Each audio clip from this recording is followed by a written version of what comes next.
రావాలా ఇక్కడ ఉంటుందా సార్ మీ ట్రైన్ సార్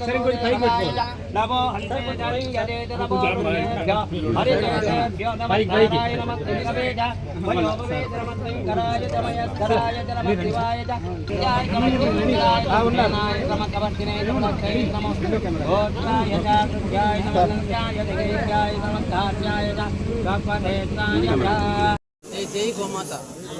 ఈరోజు గోమాత లేని ఇల్లు కానీ గోమాత లేని దేవుళ్ళు కానీ మరి గోకులం అనే సినిమా ఎందుకు చూస్తామంటే గోమాత చరిత్రని ముందర తీసుకోవాలని, అదేవిధంగా ప్రపంచం నలుమూలల్లో కూడా దేశ నలుమూలలో కూడా ఎక్కడ కూడా గోమాత లేని దేవుడు లేడు, గోమాత లేని ఊరు లేదు.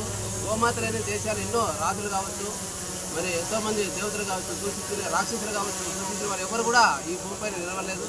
కొన్ని దేశాలు గోమాతను దూషించిన వాళ్ళు కూడా కొన్ని దేశాలే పతనమైపోయినా కూడా ఈరోజు కొంతమంది ఎంతోమంది శాపాలతో ఈరోజు చాలా మంది కూడా గోమాత శాపంతో తరతరాలుగా పోతున్నారు. ఆ రోజు గోమాత వరం ఏమంటే, గోమాత నువ్వు ముందరకు వస్తే నీకేమమ్మా అంటే, నేను ఎవరైనా కూడా భూమిపైన చనిపోయిన ప్రతి ఒక్కరు కూడా నా నుంచినే స్వర్గానికి పోవాలనేటువంటి ఆలోచనతో అమ్మ ఆజ్ఞ తీసుకొని భూమిపై పాదం పెట్టేటప్పుడు కూడా నేను భూమాత మీద కాలు పెడితే ప్రతి ఒక్క ప్లేస్లో కూడా పవిత్రమవుతుంది అనేటువంటి ఆలోచనతో గోమాత భూమికి దిగి వచ్చినది. కాబట్టి ఈరోజు భూమాత పవిత్రంగా ఉంది అంటే ఆ గోమాత ఉంటేనే చాలా పవిత్రంగా ఉంటుంది. ప్రతి ఒక్కరికి కూడా ప్రపంచంలో 3 కోటి జీవరాశుల్లో ఆక్సిజన్ తీసుకొని ఆక్సిజన్ ఇచ్చేటువంటి జంతువు ఏది అంటే ఒక గోమాత. తల్లి తర్వాత తల్లి కంటే పవిత్రమైన దేవత అంటే గోమాత.